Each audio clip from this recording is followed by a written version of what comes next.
Hello and welcome to a special edition of the AskWeldon show. This is, I guess, episode 1 of Research Reacts. I wasn't really sure what to do as my reaction content, so I kind of ended up with research because I like research. This might be a 1-episode series, though. I'm not sure. This is the question that spawned today's quest. It got me thinking, is there research that's done on heads-up displays? And my initial instinct was that if there's research at all that's been done on pilots and fighter pilots and how it is that they use heads-up displays to pilot aircraft, then it wasn't foundational research, meaning that first the heads-up display was invented and it just did what it did based on technical limitations. Then there was feedback from pilots, and then designers got involved with the engineers, and kind of it evolved from there. And if there's any research, it was one-off government-funded projects that asked specific things to specific universities that won grants for this research, and then it maybe snowballed or petered out in that specific university. And there's probably a scattering of different articles related to this topic. And sure enough, when I dove into the research, I found a small little set of papers that has done research on heads-up displays for fighter pilots, all clearly prompted by military interests. And then a little bit of commercial interest, maybe from the pilot aviation industry. Then a big boom starting right around the time of driverless cars. So all of a sudden we're getting to the idea that a heads-up display might be used in an automobile. And now the applicable market size is so large, and the number of manufacturers and the number of products and the number of different options due to the way technology is nowadays, that it makes sense to research and find answers to questions related to this. So there's a plethora of research for heads-up displays for driving, but I'm thinking specifically from the World of Warcraft high-performance realm, cutting-edge rating and rating for casuals who take it super seriously. And for me, driving doesn't really do that. A lot of the research in driving, or at least the research that I was seeing popping up in Google Scholar, the abstracts were talking about distractions and safety and time on the road, eye contact, stuff like that. So they were approaching it from a completely different paradigm from the way that a fighter pilot piece of research or a fighter pilot HUD would be investigated, heads-up display. So today's article I found, I guess I'll show you. I found, I wonder if I can just share this. Not that. Let's do here.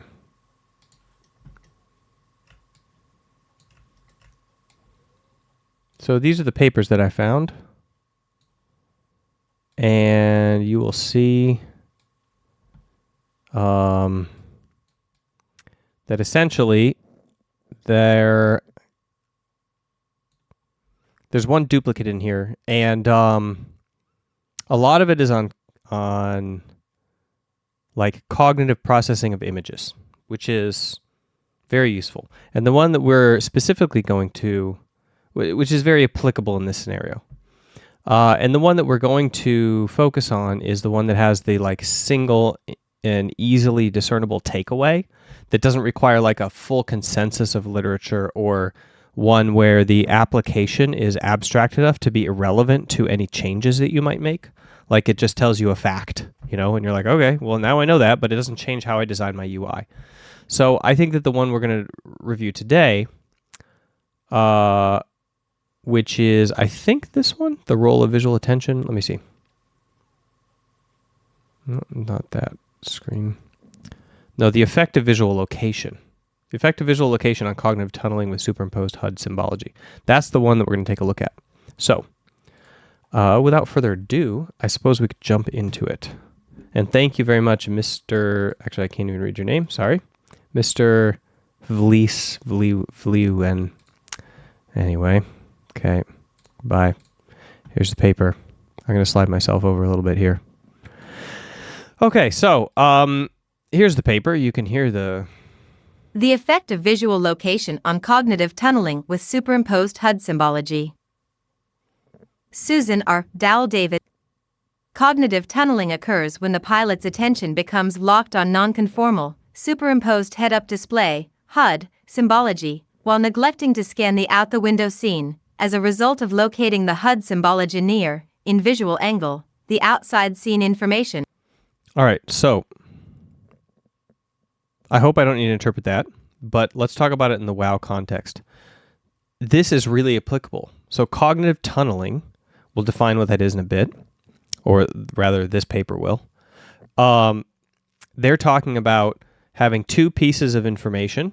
One is the outside scene, and one is the symbology, or the thing that represents a value. So, for example, a cooldown being up, or a time left on a buff that's very important to your rotation, or time left before a boss mechanic, or these kinds of symbology that are on the UI, and then the out of scene information, such as like you standing in fire, or you stacking in the right spot on the playfield, or you navigating around the boss mechanic correctly. These kinds of things. So what they're saying is that when things are too cognitive tunneling occurs when the pilot's attention becomes locked onto one of these things, like the symbology, and doesn't scan the outside scene due to the symbology being too near the outside scene information. And so that's going to be relevant.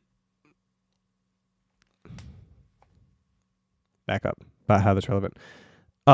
This is a really complex thing to discern because, like, sometimes the pilot's going to be scanning, like, you know, over here, over here, over here, over here. They're going to be farther or closer away to the symbology. And I think that most of the time the researchers are going to assume, or maybe the pilots have said, that they're going to be like looking mostly at the middle. But in World of Warcraft, you can kind of choose where your little window of operation is going to be. You're going to be like, I'm going to mostly be looking here. That's where my character is. So your out of scene information can be like the radius around your character.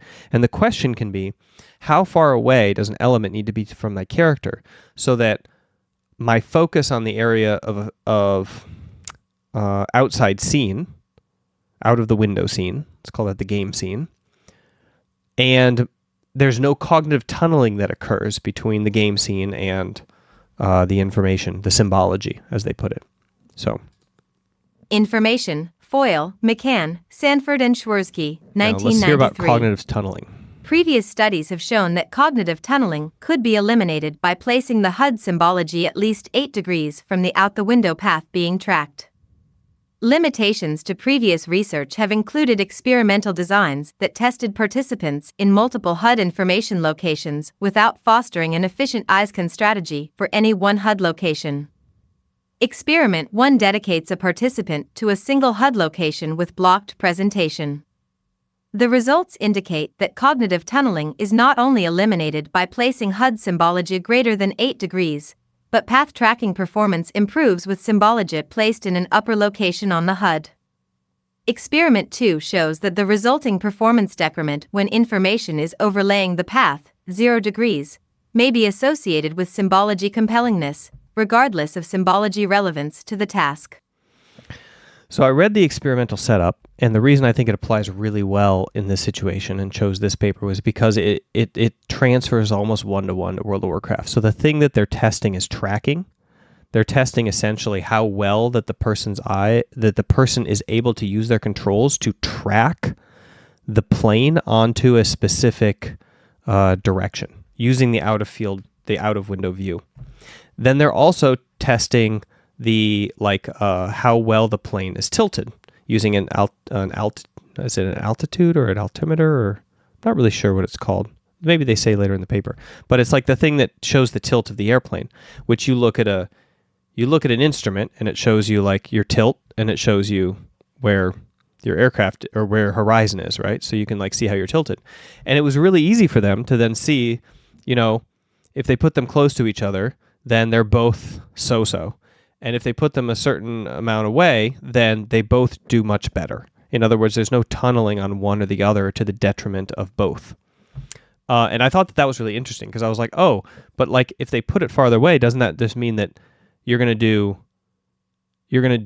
like tilt more if you're focused on this, and you're going to track less if you're focused on the tilt? And the answer was actually no, that the person is able to perform both tasks better because they're not cognitive tunneling, which is kind of like locking one out because it's in the way of what they need to focus on. So they use their brain to kind of separate it. And then that results in them like not seeing it clearly, I guess, would be the theory. They didn't investigate, obviously, like what's going on neurologically, but we can guess from the results that there's some sort of mechanism around that. So I really like the AI read aloud feature in Microsoft Edge. I think it sounds much more natural than any read along feature that I've used before, but then again, I've never used any extensively because I just don't pay for them. And this is free now, thanks to ChatGPT and Microsoft, I guess. But there's no good way to skip ahead in this paper. So, like, as you can see, I'll let it read a little bit of the first paragraph here. Task. Introduction. Superimposed symbology on aircraft HUDs was designed to allow pilots more time directly viewing the external world, while retaining awareness of aircraft status. Symbology detailing aircraft status information, i.e., altitude readout, is collimated at optical infinity on the HUD and aligned with the pilot's forward field of view. Foyle, McCann, Sanford, and Schwersky, 1993. Fixed location information is superimposed on the out-the-world view, such that digits on the HUD show differential motion with the terrain overlaid. Studies of simulated flight over a designated path have shown placement of a superimposed altitude display on the HUD can positively or negatively influence optimal path performance. Foyle, McCann, Sanford, and Schwersky, 1993, but good Sheldon, job to them. Foyle, and McCann, 1997. In strategic flight maneuvers, where both path navigation and altitude maintenance are required, optimal placement of displayed altitude information is imperative. Okay, so that basically gives you an idea of what's going on here. They found that basically, I think that the fighter pilot HUD is very similar to how WoW implements the same kind of concepts. You want to see this like field of view stuff, and you want to see the information, and if you have them too close to each other, this cognitive tunneling effect occurs. And I'm going to read the rest now instead of having the AI voice read it because I can do it a little faster, and we'll check it out. So in dual task desktop flight simulators, so this is the previous research here. We're still looking. Actually, let me skip ahead to the experiment. Okay. Method of the first experiment. 48 right-handed male participants with normal or corrected to normal vision were tested in this experiment. All participants were 18 to 30. Normal ability to perceive color, no previous experience with HUDs in flight or actual flight or simulated flight. So this is like novice, basically a novice test. They use monitors, 19-inch monitors, 65 centimeters away. Mine is 68 centimeters away from my eye. So it's like it's decent comparable view for somebody who's 5'11". If you are doing the correct like arm length distance, unless my arms are somehow longer than most 6-foot-ish people. Joystick on the right, you controlled with the right hand. So, you know, similar to using a mouse with the right hand.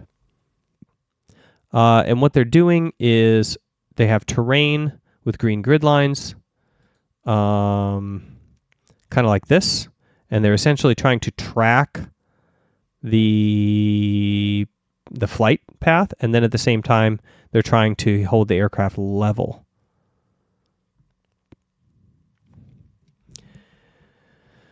And I'm going to skip the results of the detailed analysis and go to the discussion here of experiment 1, and we'll read this part right here. So the purpose of this study was to investigate the effects of HUD symbology, HUD symbology, location on a path tracking and altitude maintenance task. Negligible differences in altitude performance with a display were not surprising in consideration of previous findings for increased altitude performance when an altitude gauge is present. Analysis of path RMSE data showed a degradation of performance when symbology is located in the center field of view, which replicated previous findings from 2001. Furthermore, the data revealed enhanced altitude maintenance when symbology was placed in the upper location without an associated cost in path tracking. So this is the most important part. What they're finding is that cognitive tunneling impairs both tasks, whereas putting them the proper distance away allows you to do both things better. That is key. Okay? It's not that when you move it farther away, the main thing becomes worse. Okay? And by the way, this was an altitude test, not a tilt test. So they have an altimeter, and then they have a path tracking task that's in the out of world view.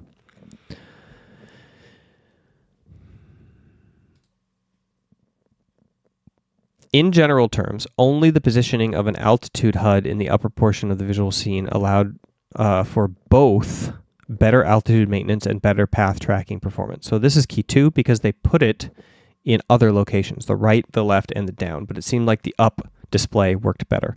As hypothesized, this experiment was able to better assess differences between upper and lower HUD locations by testing subjects in a single HUD location. Comparisons between upper and lower HUD locations suggest that differential path performance might be attributed to the differences in background scene information / also symbology. Clutter from overlaid contours of symbology placed on a more detailed ground as compared to a solid detail-free night sky, detail-free sky, might provide explanation for performance variance on detailed terrain. Okay, so some limitations here. One is that these are novice, so they don't know about the training effect. So for example, it could be that with novice people, the default is that upper HUD location is always better. But with training, it could be that lower HUD location might work fine. So we don't know that, but it's worth figuring out. And I will definitely kind of like try to look for a clarification on that. But right now, at least what the research is showing is that upper HUD locations are premium in terms of like being able to track two variables better with both of them. So better path tracking plus performance. In other words, better than left, right, down, or center. And also that this is done on like this kind of view, right? So it's like they think that this probably has an uncluttered view, and that's why it's easier to see out of the corner of your eye, maybe. So they're saying like this is easier to see stuff up there, so obviously you should keep it up there. Whereas if you keep it down here, here's the center, here's the bottom, it gets mixed up with the ground. So if you're thinking about World of Warcraft, where is it going to be uncluttered? That's the question. And also, is it beneficial to literally block out a section of your field of view to superimpose information on it? So this is the test that I'm going to run the next time I raid, which might be the next time I activate my account, which I don't know when that's going to be. But I'm wondering, because I was seeking a place to keep like uncluttered information. And a lot of the ways that we do that in World of Warcraft is we create temporary unclutter, meaning that we superimpose a weak aura with a background edge. So like it's like colored, and then behind it, it's black, and there's no transparency. So you can't see through it. So it kind of like shows up there. But in reality, your brain doesn't know that it's foreground and that the stuff in the back is background. It just sees a mess of colorful clutter and movement. So it might be better to have a completely still area of the screen that is always still. Think of how easy and fast it is to see a chat message when your chat box is like always there, you know? Or how easy it is to check your details meter compared to other things, because the details meter is like non-transparent and like always, you know, clean to see. So I think that it's worth experimenting with this idea of, you know, complete blocking off of the outside vision of like a certain portion of the screen, basically making a dashboard almost. Is it really a HUD anymore at that point? I don't know. But what they're saying is that this person had better performance when it was not a HUD. That's what they theorized. That like it's basically functioning over the sky, and the sky is acting like a kind of blank dashboard. Okay, second experiment. The goal of experiment 2 was to eliminate possible explanations other than visual distance between center of screen location and path information as the source for the performance decrement when it was centered. It is possible that centrally located symbology obscured relevant path information, resulting in hindered processing. Another explanation might include these kind of things. All right, so method. Basically, it was a similar kind of situation. Novices. Digits were updated at 3 hertz. Okay.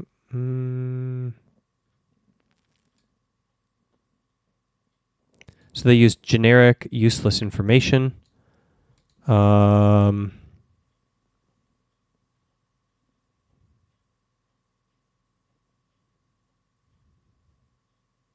Participants then followed the experimental procedure. So they basically did the same thing as experiment 1, but then they just put a bunch of information in the middle of the screen to block the view that was irrelevant, to see if it was if the performance decrement was due to the blocking effect of having the stuff in the middle of the screen. Okay. And here we have experiment 2, which you can't see on this screen. Let me pull it up. Experiment 2 addressed alternate explanations for path tracking performance decrements recorded when symbology was present overlaying path information. Findings revealed the possibility that symbology salience, as a result of high contrast, might hinder efficient processing of HUD information and world information. I like how they finally switched to world information, which makes it even more applicable to World of Warcraft. Although statistical significance was not found between levels of HUD motion, the elevated error scores when symbology was present may imply an effect of center location symbology regardless of relevance to the task. In general terms, performance decrements recorded from the center location symbology have replicated and possibly extended to presentation of irrelevant symbology. Although differences in path tracking ability across symbology presentations did not yield significance, trends toward hindered path tracking with symbology present should be noted. Similarly, elevated path error data in both dynamic and static symbology conditions may suggest that compellingness of the symbology contributes to path tracking performance decrements when symbology is located center field of view. So basically what they found was no statistical significant result, but then they reported the results anyway, which is that errors were higher when there was stuff in the middle of the HUD, and that it was even worse when it was like high salience. In other words, it was, I don't know if high salience is the right word, but anyway, high contrast. Like busyness, high levels of busyness, when the stuff was busy, even if it wasn't relevant. So it could be like a distraction thing. All right, conclusions. I think this is a really good, short conclusion, so I want to read the whole thing, react to it, just because I think this is a really succinct and well-written paper in terms of length and packing in the information. Experiment 1 has important implications for the placement of HUD information within cockpit environments. Using a more robust experimental design, we confirmed previous findings showing that HUD information located less than 8 degrees from the out the window point of interest can induce cognitive tunneling and impair performance on the task over which the HUD is superimposed. Similarly, this study showed that cognitive tunneling can be eliminated when the HUD information presented greater than 8 degrees from the out-of-window point of interest. Additionally, it was shown that HUD symbology placed in the upper portion of the visual scene led to improved simultaneous processing of the HUD symbology and the forward view. It is hypothesized this difference is rooted in the reduced clutter and background motion found when the HUD overlaid the sky as opposed to the ground. Lastly, experiment 2 revealed a marginal impact in inefficient processing of HUD and world information. When presented with irrelevant HUD information, these findings suggest that regardless of relevance, HUD information located less than 8 degrees from worldview, world information may induce cognitive tunneling. Cognitive tunneling means performance decrement, okay? So just put those two words together. Information near your point of interest in the worldview that is like symbology information that is nearer than 8 degrees to your point of interest in the worldview creates cognitive tunneling, as discovered in this paper, as well as all the previous papers, so the 2001 and the 97 and the 93 one.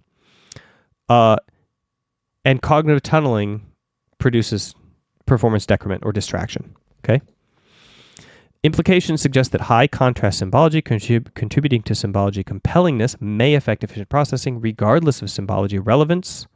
Further examination of symbology salience in high contrast presentation is warranted. So, what does that mean? It means that we want to have a point of interest and then locate your UI elements more than 8 degrees away from your point of interest, and preferably on a very, what did they say? It is hypothesized that the reduced clutter and background motion. So in an area of reduced clutter and background motion. For example, the sky in a pilot's HUD.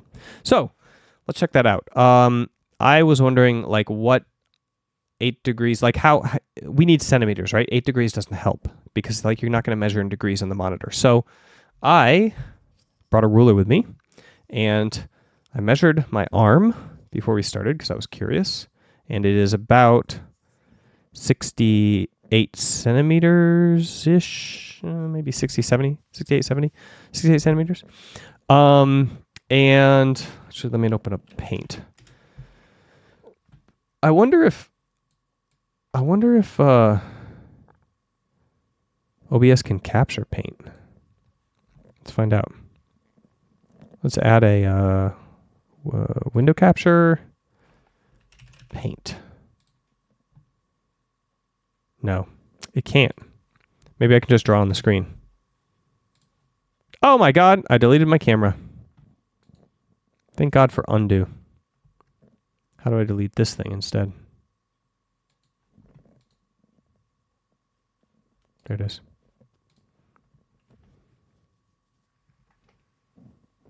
Can I just annotate?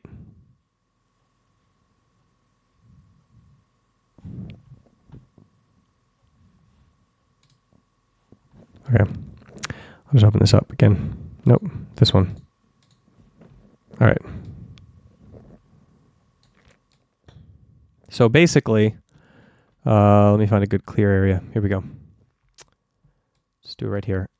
We have let's make it red and thick. Okay, how do I undo? Great, okay, perfect. Can you guys see this? Okay, good. We have a right triangle, okay? Here is the hypotenuse and the base. I guess this would be B, this would be A, and this is like a right angle, right? And this is my arm. So make this puppy a little thinner, and we'll go green because I'm Mindgames Weldon. My last name is Green. Okay, we'll do the whole 3-finger. Okay, so this is 68. Let's change that to red. Can you guys still see? Yep, you can. Okay, so this is 68 centimeters, and this is 8 degrees. And this is 90, which means this is like 82, right? That's not relevant though, so we have the adjacent legs. Anytime you're using the hypotenuse, you're figuring sine or cosine, and anytime you're ignoring the hypotenuse, you're doing tangent. So tangent of 8 is equal to a tangent of 8 times this is equal to this. Tangent of 8 times this is equal to this. No, tangent of 8 divided by this is equal to this. Anyway, tangent of 8 times this is equal to the far thing. So tangent of 8, hang on. Let me open up. Wait, if I open a new window here, does it share it? Oh, yeah. So, scientific calculator. Let's see. Tangent of 8. That is radians. How do I get degrees? I want degrees. Oh, there it is. Okay, tangent of 8. That's more like it. Okay, so 0.14, let's round it to 14. Okay. So 0.14 times, what was it, 68? 9.5. So 9.5 centimeters. So I want to have things. I'm going to measure now. Okay, I'm going to hide this. And I'm going to use this on my screen and measure 9.5 centimeters out about this far and see if I can represent it on this camera. Yeah. So my HUD elements, since I used Now's UI, my HUD elements on the actual cast bar and everything were way too close. So that's going to induce cognitive tunneling. And then basically everything out of the like center of my screen, I can even go almost all the way up to the bar. And then on the left and right, I got a lot of space. This is really interesting because I feel like I had that when I was raid healing, I had the health bars like directly below my spells and for the raid. And after I moved them to the left-hand side of the screen, but like not all the way to the left-hand side of the screen, I feel like my performance healing increased a lot. And I was like, oh, this is a better location than below. Like I'm just a left side looker. But maybe it wasn't left or bottom below. Maybe it was that it was more than 9 centimeters away. So I was able to, because like as a healer, you're only basically looking at health bars and the place you're standing, basically. You're not really looking at anything else. Sometimes boss mechanics, right? So I was having like way too much cognitive tunneling when those point of interest in the outside in the game world and the health bars were within the impact zone. And then when I moved them to the side where there's typically less, and I would like turn the camera so that, you know, I was like facing the boss left-hand side, not so much clutter compared to the center. Yeah, I would have a lot less interference. So that probably explained my performance improvement there. So that's the show. And I'm going to keep streaming. So if you want to check out this YouTube show on stream, make sure to come to Twitch or YouTube and like my channel and follow along so that you can see those. And I wanted to say that you can support me on Patreon and you can get access to the Mac program. And if you already have access to the Mac program, please DM me so that I can give you the new PDF that gives you access to it.